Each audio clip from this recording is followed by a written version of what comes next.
estudo conduzido por cientistas chineses e publicado no Jornal de Virologia Médica levanta suspeita de que o surto de coronavírus no país asiático possa ter relação com uma iguaria local.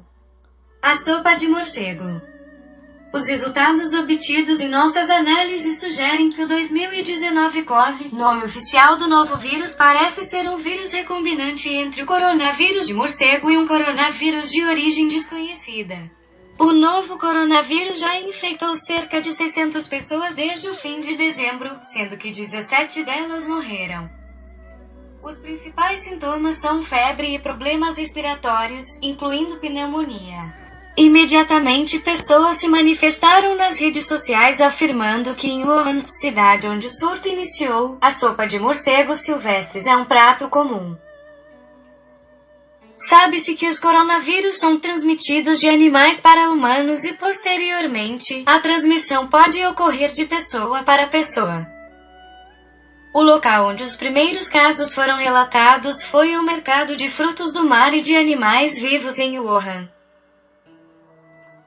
Imediatamente, o espaço foi interditado e desinfetado por autoridades sanitárias, o que não impediu que o número de pessoas infectadas continuasse a aumentar. Um estudo anterior, de 2017, publicado no China Science Bulletin, ressaltava que os morcegos estão conectados ao crescente número de vírus emergentes e reemergentes que podem quebrar a barreira das espécies e se espalhar para a população humana. Os coronavírus são um dos vírus mais comuns descobertos em morcegos, que foram considerados a fonte natural de coronavírus recentes suscetíveis a humanos.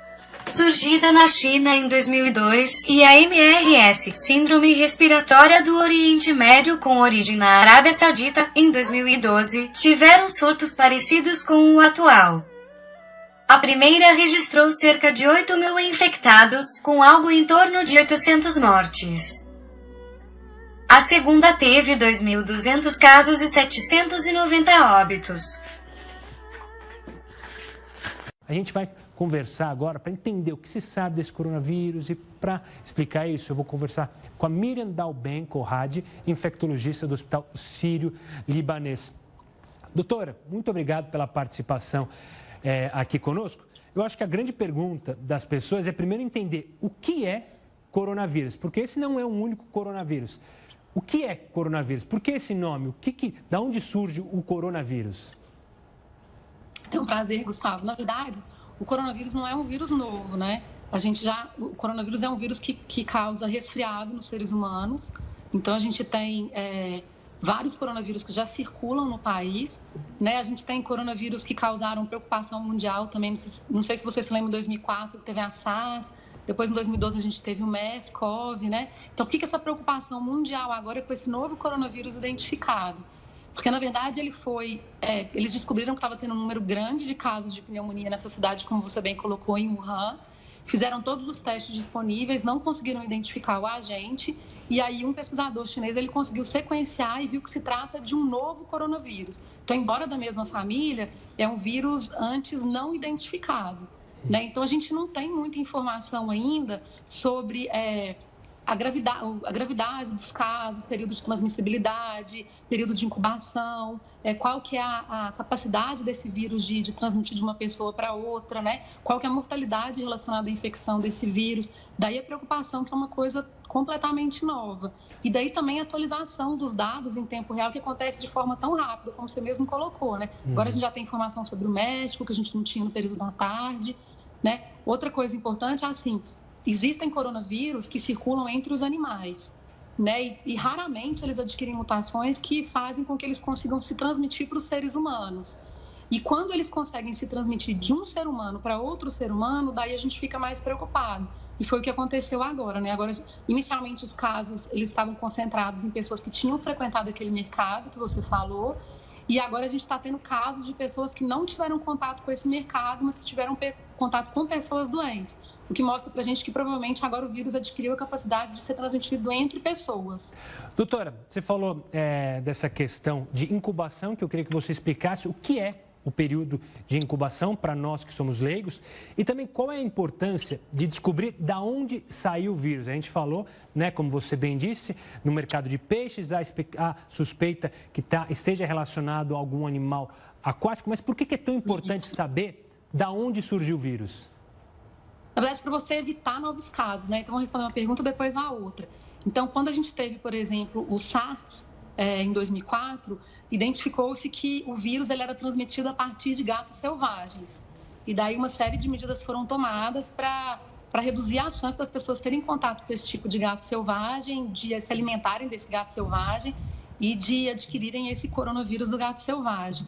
No caso da MERS-CoV, que foi a do Oriente Médio, um outro tipo de coronavírus, também se descobriu que ele acontecia a partir de camelos e uma série de recomendações foram feitas. Então, é por isso que é importante descobrir de onde veio, né? Esse mercado, ele não tem só frutos do mar, né? Se você olhar na imprensa, nos sites chineses, eles têm muitas fotos desse mercado e eles têm muitos mamíferos também, gaiolas vivos nesse mercado. O período de incubação é o período entre o momento em que a pessoa tem contato com o vírus e adquire o vírus no corpo dela, até o momento em que ela começa a manifestar a doença. Então, ela começa a ter sintomas da doença, né? Então, por que isso é importante? Hoje em dia, a gente acredita que o período de incubação desse coronavírus novo, né, dessa nova pneumonia, seja em torno de 14 dias, que é o período que a gente conhece dos outros coronavírus. E por que isso é importante? Para a gente definir caso suspeito ou não. Então, por exemplo, pessoas que estiveram em Wuhan há mais de um mês, muito provavelmente não são mais pessoas que a gente vai considerar suspeitas, porque já passou aquele período de incubação.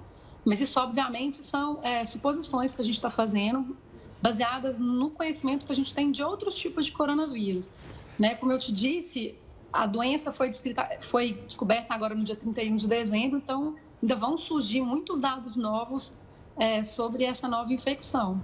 Doutora, como você falou, essa questão de não é um único coronavírus, já existem outros coronavírus conhecidos. Isso pode facilitar na hora de buscar uma vacina, uma cura, um tratamento a ser seguido para os médicos?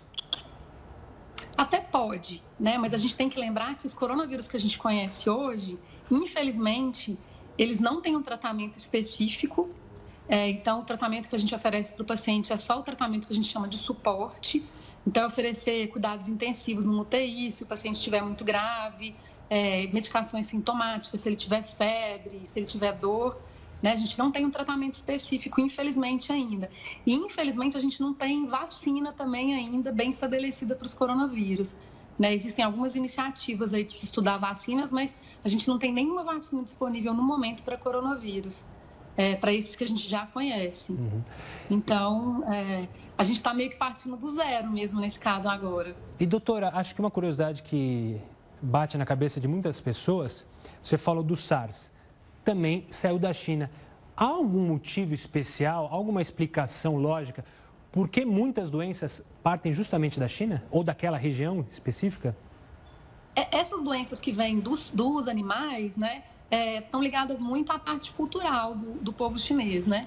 Então, assim, em primeiro lugar, eles têm por hábito ter esses mercados, na verdade, nos quais você tem um número grande de animais vivos ali, dispostos, né, confinados em um ambiente fechado. Então, isso favorece as pessoas terem contato mesmo com esses micro-organismos que são habitualmente dos animais, né, e que eles passem para os seres humanos. E uma outra coisa que favorece, como a população da China é muito grande, rapidamente uma doença acaba se alastrando nas cidades chinesas, né? Você vê, Wuhan tem 11 milhões de habitantes, né? Então, a densidade populacional da China ela é muito grande. Então, as doenças acabam se espalhando com uma rapidez bem importante, assim, dificultando também a contenção.